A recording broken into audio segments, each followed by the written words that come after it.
Hello my dear student, ये मेरा अगला वीडियो लेक्चर होगा जो कि बहुत इंपॉर्टेंट और अच्छा टॉपिक है। ये थोड़ा मेरे से मिस्टेक हो गया, छूट गया था। ये हमको पहले बनाना चाहिए था। ठीक है, खैर एनीवे वो मैं वीडियो में एडजस्ट करा दूंगा। जो कि बहुत सुंदर, बहुत शानदार टॉपिक है और इस टॉपिक का नाम है आपका डिस्चार्ज। और इसी डिस्चार्ज को हम लोग बोलते हैं रेट ऑफ फ्लो। इसी डिस्चार्ज को हम लोग किसके नाम से जानते हैं? रेट ऑफ फ्लो के नाम से जानते हैं, जिसको कैपिटल क्यू से इंडिकेट किया जाता है। ये होता क्या है, बात को थोड़ा समझिए।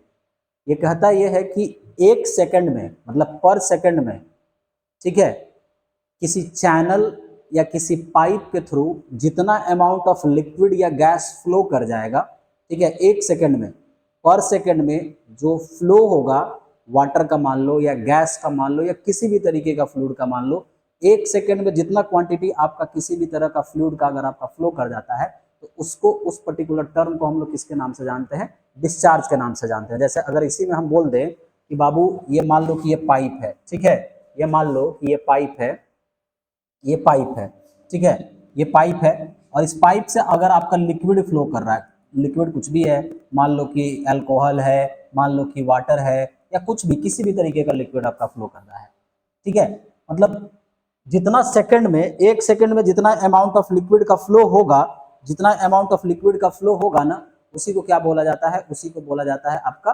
डिस्चार्ज। ठीक है, उसी को हम लोग यहाँ पे किसके नाम से जानते हैं? वो डिस्चार्ज कहलाता है। तो यही आपका जो है लिखा हुआ है, रेट ऑफ फ्लो बोलेंगे, जिसको क्यू से इंडिकेट किया जाता है, या इसी को क्या बोलते हैं? मास फ्लो रेट बोलते हैं। ठीक है, मास फ्लो रेट वो दूसरे सेंस में समझा जाता है, बट यहाँ पे आप रेट ऑफ फ्लो ही समझ लीजिए, या रेट ऑफ फ्लो बोलो या डिस्चार्ज बोलो। ठीक है, चलो, तो यहाँ दो नाम से इसको जानेंगे। First is the discharge and second is the rate of flow. जिसको पहले आपको बोलना है या बाद में बोलना है, डजंट मैटर, मैटर नहीं करता है। ठीक है, it is defined as the quantity of fluid flowing per second. ठीक है, देखो यहाँ पे पर सेकंड, एक सेकंड में, ठीक है, through A section of pipe और चैनल। मतलब अभी तो बताए, एक सेकंड में जितना अमाउंट ऑफ लिक्विड का फ्लो या गैस का फ्लो यहाँ से कर जाएगा, उसी को हम उस पर्टिकुलर टर्म को किसके नाम से जानेंगे? डिस्चार्ज के नाम से जानेंगे। ठीक है, अब यहाँ पे देखो कुछ कुछ इंपॉर्टेंट बातें हैं। For compressible flow, compressible fluid, और इसी को क्या बोलेंगे? आपको बताया है कि कंप्रेसिबल फ्लूइड को हम लोग किसके नाम से जानते हैं। तो कंप्रेसिबल फ्लूइड बताया भी है कि जिसका डेंसिटी, जिस फ्लूइड का डेंसिटी आपका कांस्टेंट होता है, उस तरह के फ्लूइड को हम लोग किसके नाम से जानते हैं? तो वो आपका कहलाता है कंप्रेसिबल फ्लूइड। दुनिया में जितना भी लिक्विड है, सारा का सारा आपका कंप्रेसिबल फ्लूइड होता है। ठीक है, मतलब उसका डेंसिटी आपका कांस्टेंट होगा। तो कंप्रेसिबल फ्लूइड के लिए आपका जो रेट ऑफ फ्लो का इक्वेशन होता है वो अलग है, उसके लिए अलग तरीके से उसको इंडिकेट किया जाएगा। इनकम्प्रेसिबल फ्लूइड के लिए जो डिस्चार्ज का इक्वेशन होता है उसके लिए अलग होता है। ठीक है, उसको इंडिकेट करने का, उसको रिप्रेजेंट करने का अलग मेथड और अलग तरीका होता है। तो यदि आप कंप्रेसिबल, इनकम्प्रेसिबल फ्लूइड कंसिडर करते हैं, तो इसको एक्सप्रेस किया जाता है मीटर क्यूब पर सेकंड में, मीटर क्यूब पर सेकंड में, या इसी को रिप्रेजेंट किया जाता है लीटर पर सेकंड में, लीटर पर सेकंड में, मीटर क्यूब पर सेकंड में या लीटर पर सेकंड में। ठीक है, तो ये यहाँ लिखा हुआ है, देखो ये लिखा हुआ है for compressible incompressible fluid liquid the rate expressed in the term of volume. ठीक है, देखो वॉल्यूम के टर्म में लिखा हुआ है, तो मीटर क्यूब इसको लिखेंगे या लीटर के टर्म में लिखेंगे। जहां पे आपको पता होना चाहिए कि 1 मीटर क्यूब में आपका होता है 1000 लीटर। 1 मीटर क्यूब में आपका कितना लीटर होता है? तो 1000 लीटर होता है। क्लियर? ठीक है, जिसको यहाँ पे देख लो मीटर क्यूब पर सेकंड लिखा हुआ है, या वॉल्यूम पर सेकंड है, ठीक है, या लीटर पर सेकंड है। ठीक है, जिसमें इसका एक इक्वेशन होगा। इक्वेशन क्या होगा? इक्वेशन अगर आपका इनकम्प्रेसिबल फ्लूइड है, ठीक है, इनकम्प्रेसिबल फ्लूइड है, तो उसके लिए लिखा जाता है इक्वेशन Q बराबर, ये होता है A इंटू V। ठीक है, A आपका क्या है? तो एरिया है पाइप का, और V आपका क्या है? V आपका मीन वेलोसिटी है। मतलब जो, जैसे ये है ना पाइप, ठीक है, पाइप से अगर आपका लिक्विड ये फ्लो कर रहा है ना, पाइप से अगर आपका ये लिक्विड फ्लो कर रहा है, ठीक है, ठीक है, तो इसको लिखेंगे Q बराबर A इंटू V। चलिए, तो यहाँ पे ये जो A है, इस क्रॉस सेक्शनल एरिया को यहाँ पे A से लिखेंगे, जो कि होता है π/4 d स्क्वायर, π/4 d स्क्वायर। और V क्या है? V आपका मीन वेलोसिटी है, मतलब कितना स्पीड से यहाँ से आपका लिक्विड निकल रहा है। इन दोनों को यहाँ पे लाकर मल्टीप्लाई कर दीजिएगा, तो आपको क्या निकल जाएगा? डिस्चार्ज निकल जाएगा। जिसमें यहाँ पे इसको एरिया को लिखा जाता है मीटर क्यूब से, मतलब मीटर स्क्वायर से, और वेलोसिटी को मीटर पर सेकंड से लिया जाएगा। ये क्या हो जाएगा? मीटर क्यूब पर सेकंड। ठीक है, मीटर क्यूब पर सेकंड। क्लियर? ये आपका तरीका है रिप्रेजेंट करने का। किसका? ये आपको, अगर आपका लिक्विड होगा, अगर आपका लिक्विड होगा तो लिक्विड को वॉल्यूम के टर्म में लिखेंगे, तो चाहे वो मीटर क्यूब पर सेकंड में होगा, चाहे वो लीटर पर सेकंड में होगा। क्लियर? ठीक है। अगर हम बात करें इनकॉम्प्रेसिबल के बदले कॉम्प्रेसिबल फ्लूइड का, तो उसको लिखा जाता है केजी के टर्म में। उसको किसके टर्म में लिखा जाता है? फोर्स के टर्म में लिखेंगे। फोर्स के टर्म में लिखा जाएगा। तो दुनिया का जितना भी सारा गैस है, आपको बताया भी है कि दुनिया का जितना भी सारा गैस है वो सारे के सारे गैस को कंप्रेसिबल फ्लूइड की कैटेगरी में रखा जाता है। तो यहाँ पे for compressible fluid rate of flow is expressed in the term of weight. Weight के टर्म में लिखा जाता है। तो इसीलिए इसको यहाँ फॉर गैस के लिए ये न्यूटन पर सेकंड होता है या केजीएफ पर सेकंड होता है। ठीक है। जैसे आप देखो ना, आप घर में सिलेंडर का इस्तेमाल करते हैं, गैस का इस्तेमाल करते हैं, तो सिलेंडर के ऊपर क्या लिखा रहता है? उसके अंदर में एलपीजी गैस होता है। उसके अंदर में एलपीजी गैस होता है जिसपे आपका लिखा रहता है 14.5 केजी। 14.5 केजी। ये कभी भी 14.5 लीटर नहीं लिखा हुआ रहता है, केजी। तो वो जो गैस है वो गैस आपका कंप्रेसिबल गैस है। ठीक है।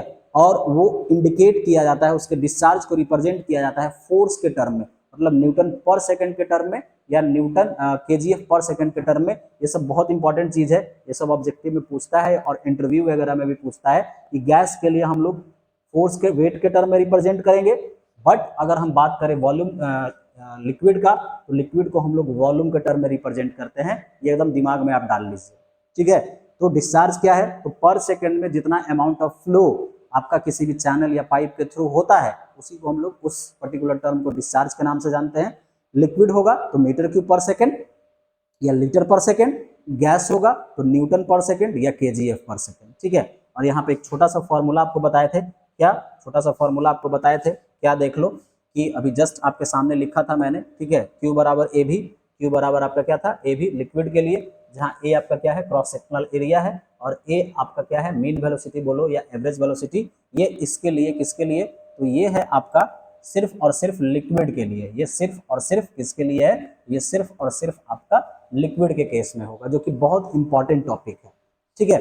ये आई होप आपको समझ में आया होगा, ये चीजें क्लियर हुई होगी आपको। अब इसके बाद अगला जो टॉपिक है ये है आपका इक्वेशन ऑफ कंटिन्यूटी, जो कि अभी तो इंपॉर्टेंट है ही, आपके फ्यूचर के लिए भी, मतलब जब आप हायर सेमेस्टर में जाइएगा वहां के लिए भी बहुत इंपॉर्टेंट है। देखो इक्वेशन ऑफ कंटिन्यूटी क्या कहता है? ठीक है। इक्वेशन ऑफ कंटिन्यूटी बोलता है कि जितना जितना डिस्चार्ज इनलेट पे होगा उतना ही डिस्चार्ज आपका कहाँ होना चाहिए? आउटलेट पे होना चाहिए। मतलब ये कंप्लीटली आपका बेस्ड है principle of conservation of energy के ऊपर। ठीक है। एनर्जी एट इनलेट बराबर एनर्जी एट आउटलेट, या प्रिंसिपल ऑफ कंजर्वेशन ऑफ मास भी बोल सकते हैं। तो ये energy neither be created nor be destroyed, मतलब कि जितना इनलेट पे एनर्जी होगा उतना ही आपका कहाँ होना चाहिए? आउटलेट पे एनर्जी होना चाहिए। तो सेम यही कॉन्सेप्ट पे ये बेस्ड है कि जितना आपका डिस्चार्ज इनलेट पे होगा उतना ही डिस्चार्ज आपका कहाँ होगा? आउटलेट पे होगा। डिस्चार्ज करने का मतलब क्यू बराबर क्या? क्यू बराबर ए इंटू भी। डिस्चार्ज करने का मतलब आपका क्या हुआ? क्यू बराबर ए इंटू भी। ठीक है। तो जितना डिस्चार्ज आपका यहाँ पे इनलेट वाले सेक्शन पे होगा उतना ही डिस्चार्ज आपका कहाँ होगा? आउटलेट वाले सेक्शन पे होगा।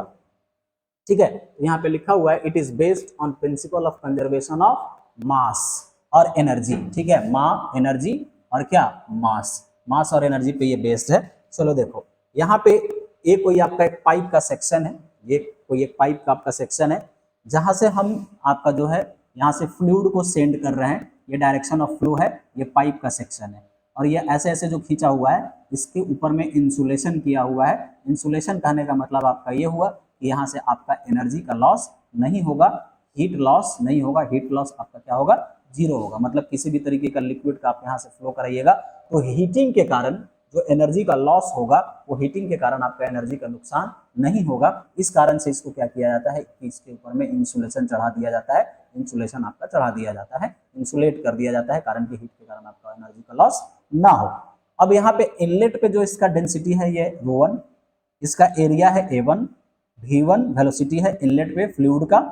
उसी तरीके से आउटलेट पे अगर देखा जाए तो इसका डेंसिटी है ρ2, एरिया है A2 और वेलोसिटी है आपका क्या? V2। तो सेम चीज यहाँ पे लिखा हुआ है कि ρ1 A1 V1 बराबर property of fluid at section 1-1, मतलब सेक्शन 1-1 पे फ्लूइड का प्रॉपर्टी है।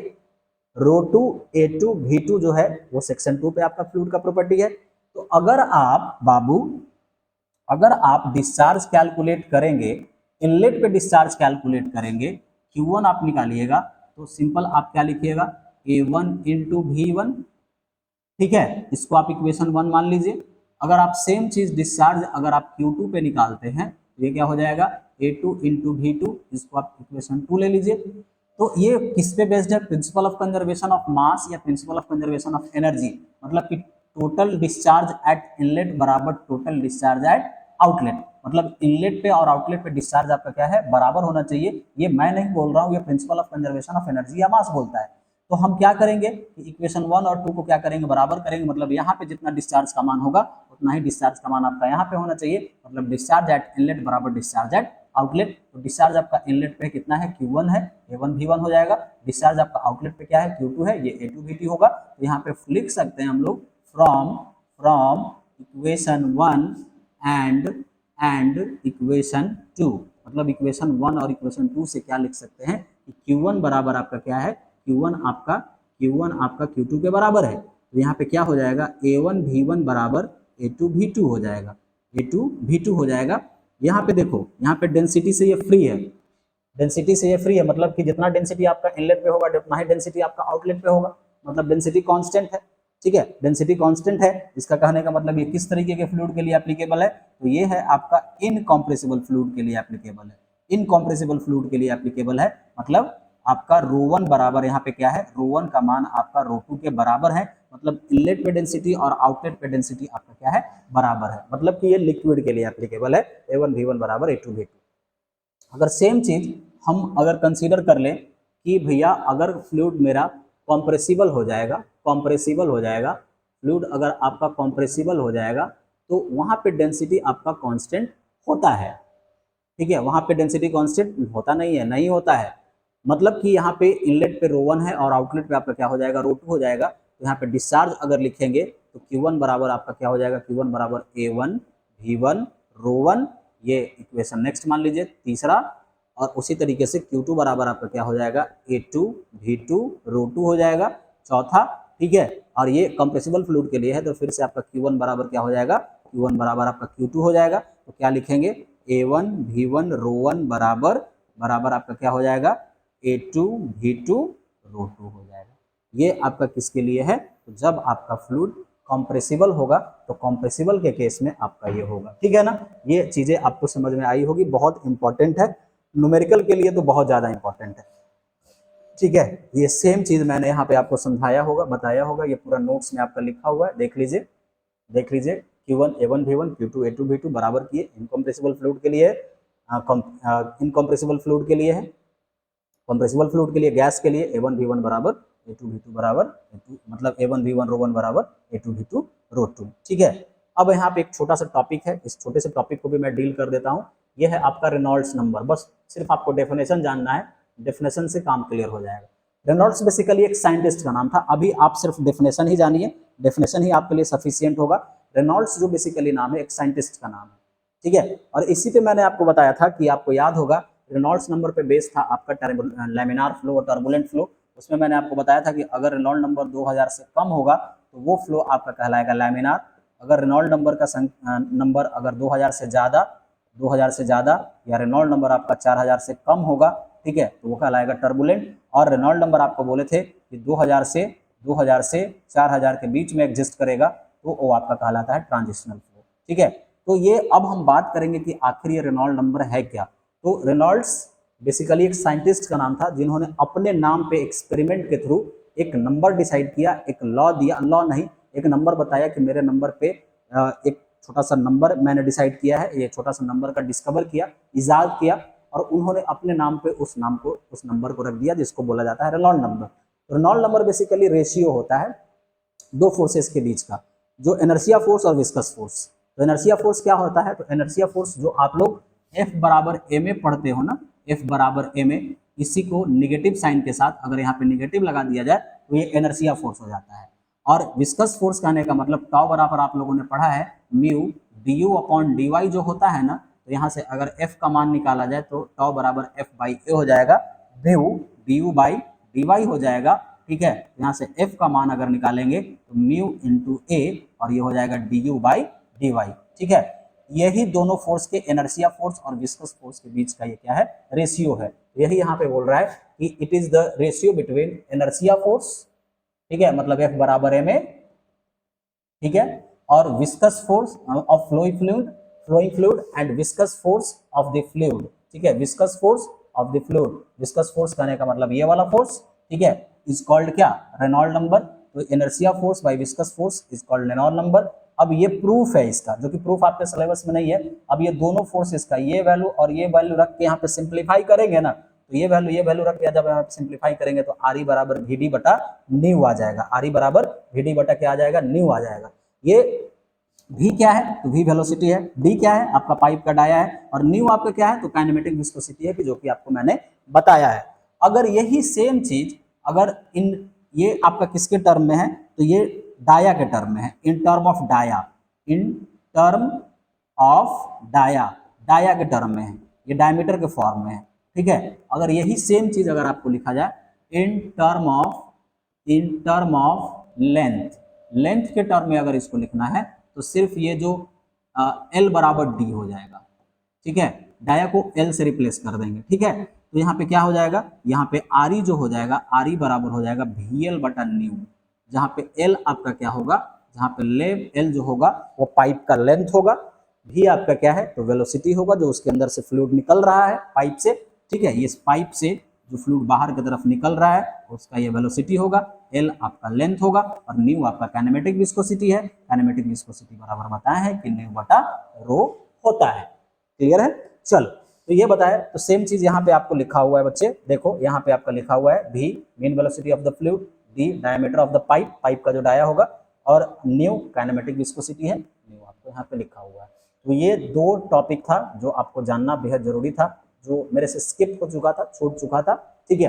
अब इसके बाद जो हम लोग डिस्कस करेंगे ना, वो हम लोग बर्नौलीज इक्वेशंस पे बात करेंगे, और बर्नौली इक्वेशन पे डिटेल चर्चा करेंगे। सब पे बेस्ड न्यूमेरिकल भी मैं आपको कराऊंगा, लेकिन मैं आपको थ्योरी एक जगह कलेक्टिवली पढ़ा दे रहा हूँ, और देन इससे रिलेटेड मैं न्यूमेरिकल्स आपको करा दूंगा, ठीक है, वो जो कि आपको वीडियो में प्रोवाइड हो जाएगा, उसके लिए आप चिंता ना करें। तो अगले वीडियो लेक्चर में जब मैं आपके सामने आऊंगा तो उसमें हम बात करेंगे बर्नौलीज प्रिंसिपल के बारे में, बर्नौलीज इक्वेशन के बारे में। बहुत इंपॉर्टेंट और बहुत सुंदर, बहुत शानदार टॉपिक है। तो मिलते हैं अगली वीडियो लेक्चर में। Thank you.